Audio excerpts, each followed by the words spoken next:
Aujourd'hui, nous abordons un sujet d'une puissance inestimable. Quelque chose que nous possédons tous, dont nous sous-estimons parfois l'impact.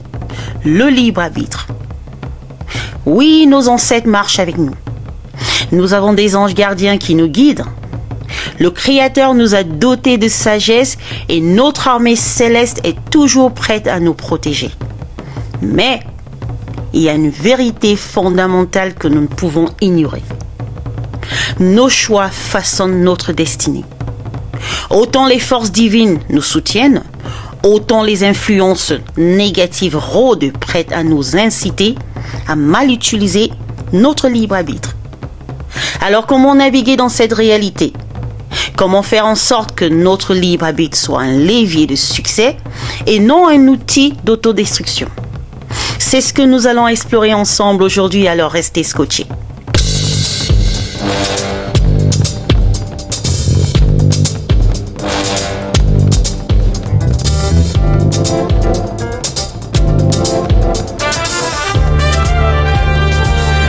Vous savez, en Afrique, on a toujours compris que la vie n'est pas qu'une simple ligne droite qu'on suit aveuglement.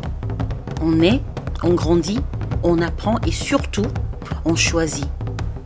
Mais choisir, ce n'est pas juste prendre un chemin au hasard. C'est comprendre qu'on évolue dans un monde d'équilibre.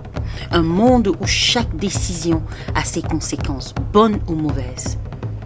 Quand on parle de destin, beaucoup de gens pensent que tout est déjà écrit. Que peu importe ce qu'on fait, on finira là où on doit être. Mais dans la spiritualité africaine, le destin n'est pas un carcan. Il est plutôt comme une grande route avec plusieurs carrefours.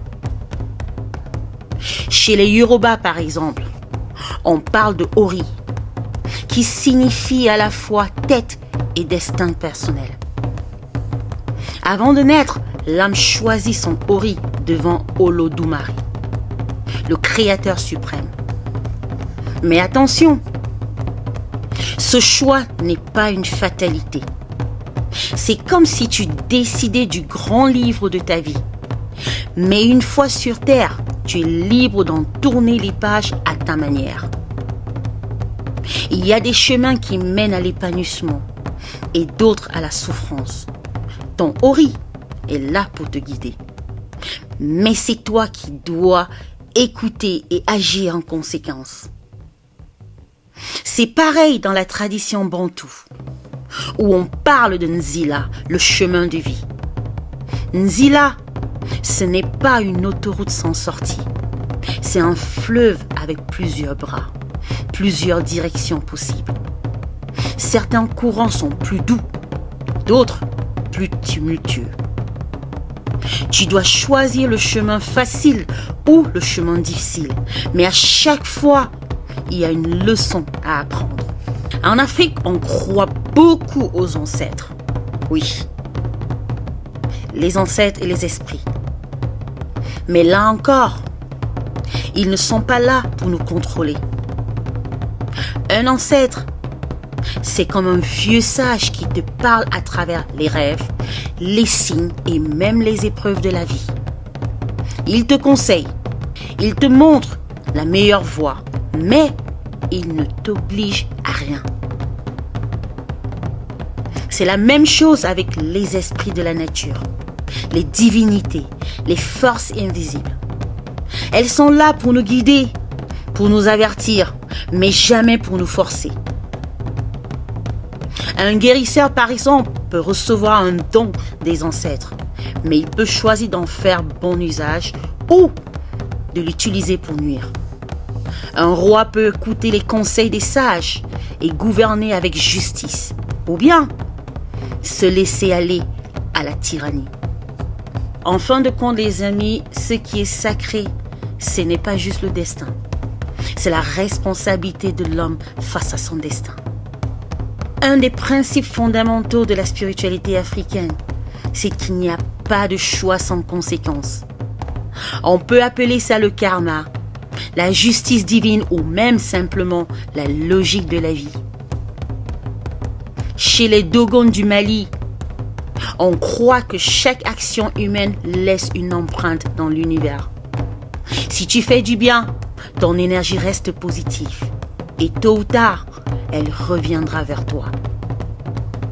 Si tu fais du mal, tu crées un déséquilibre que l'univers finira par corriger, parfois d'une manière brutale.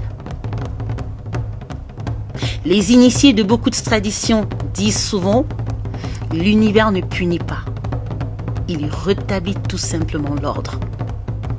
Si tu voles, si tu trahis, si tu nuis aux autres, tôt ou tard, l'équilibre naturel va chercher à se réajuster. Ce n'est pas une vengeance divine, c'est juste la loi de la nature. Mais attention, ce n'est pas une fatalité non plus. Un homme qui a commis des erreurs peut toujours se racheter. En Afrique, on croit au pardon, aux rituels de purification, aux offrandes pour réparer un tort. Le destin n'est jamais figé tant que l'homme a la volonté de changer. On peut croire que le libre arbitre signifie qu'on peut faire ce qu'on veut sans rendre de compte à personne. Mais non. Le libre arbitre dans la spiritualité africaine, c'est un pouvoir sacré qui doit être utilisé avec sagesse. Imagine que la vie soit comme un grand arbre. Le tronc, c'est le destin que ton âme a choisi avant de venir sur terre. Les branches, ce sont les chemins possibles. Tu peux grimper, sauter d'une branche à l'autre, ou même tomber. Mais l'arbre, lui, il est là, solide. Il représente ton essence, ce que tu es profondément. Un bon exemple, c'est celui des rites de passage. Dans beaucoup de traditions africaines, un jeune doit passer par des épreuves pour devenir adulte. Ces épreuves ne sont pas là juste pour faire souffrir, mais pour lui apprendre que la liberté, ce n'est pas juste faire ce qu'on veut, c'est comprendre le poids de nos choix. Si un chasseur, par exemple, entre dans la forêt et tue plusieurs animaux qu'il ne faut pas, il dérègle l'équilibre. Il a choisi d'abuser de son pouvoir et il en subira les conséquences.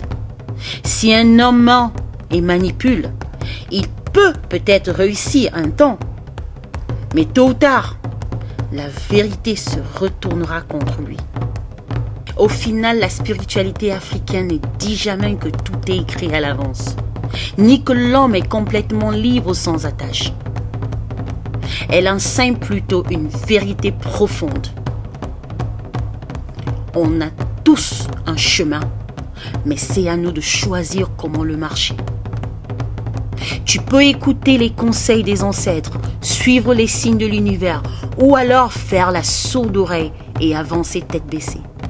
Tu peux décider d'être en harmonie avec le monde qui t'entoure. Oui. Ou bien de tout prendre pour toi sans penser aux conséquences.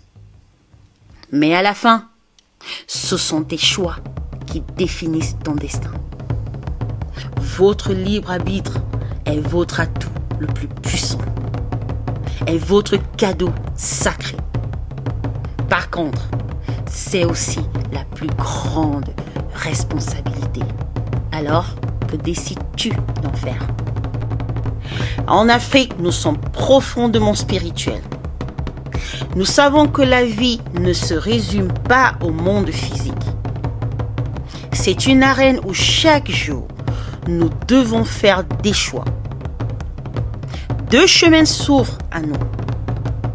L'un mène à la croissance, au but et à la réussite, tandis que l'autre conduit à la destruction, à la complaisance et au regret. Prenons un exemple historique. Nelson Mandela. Il a utilisé son libre arbitre pour pardonner, unifier et bâtir une nation. Son choix l'a inscrit dans l'histoire comme un leader emblématique. Mais de la même manière que le libre arbitre peut façonner des rois, il peut aussi les détruire. Le diable ne vous arrache pas votre succès. Ah non, il n'est même pas intéressé. Il vous tente tout simplement d'utiliser mal votre libre arbitre. Les amis, sachez que dans chaque cœur, une guerre se livre. Entre le destin et la distraction. Entre le but et le paralysé. Où se trouve ce champ de bataille? Ni dans le ciel, ni sur la terre. Il est en nous. Et au centre de ce combat repose un pouvoir sacré. Bien évidemment, le pouvoir du libre arbitre. Le libre arbitre est un feu qui forge des rois et des reines. C'est la force qui a bâti des pyramides de Kémet, qui a guidé les guerriers de Dahomey, qui a nourri l'esprit des grands inventeurs et des guérisseurs. Mais c'est aussi un fardeau qui peut conduire à la destruction s'il n'est pas manié avec sagesse. Les sages de Kémet enseignaient que le libre arbitre était un don divin, mais aussi une épreuve. Le pharaon n'était pas seulement un souverain. Il était un serviteur de Mahad, l'équilibre universel de la vérité et de la justice. Ceux qui choisissaient de défier Mahad plongeaient le monde dans le chaos. Ceux qui alignaient leur volonté sur un but supérieur devenaient des légendes. La plus grande bataille, comme Okala Omotunde l'a dit, ne se mène pas avec des épées ou des fusils. Elle se livre dans des choix que tu fais chaque jour. Le combat entre la peur et le courage, entre la vision et le doute. Dans cette guerre, seuls ceux qui maîtrisent leur volonté peuvent bâtir un avenir inébranlable. L'Afrique est à un carrefour, mais de nouvelles chaînes menacent.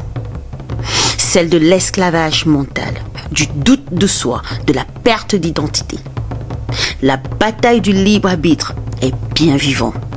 Elle est présente chez le jeune entrepreneur qui choisit entre la corruption et l'intégrité.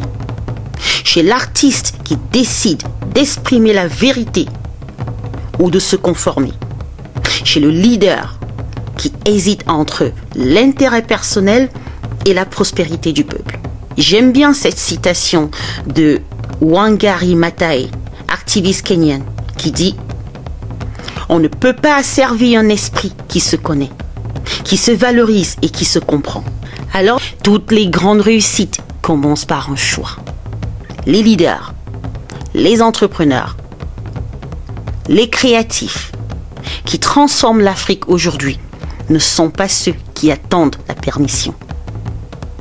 Ce sont ceux qui utilisent leur libre arbitre pour agir, résister aux distractions et marcher avec audace vers leur destinée.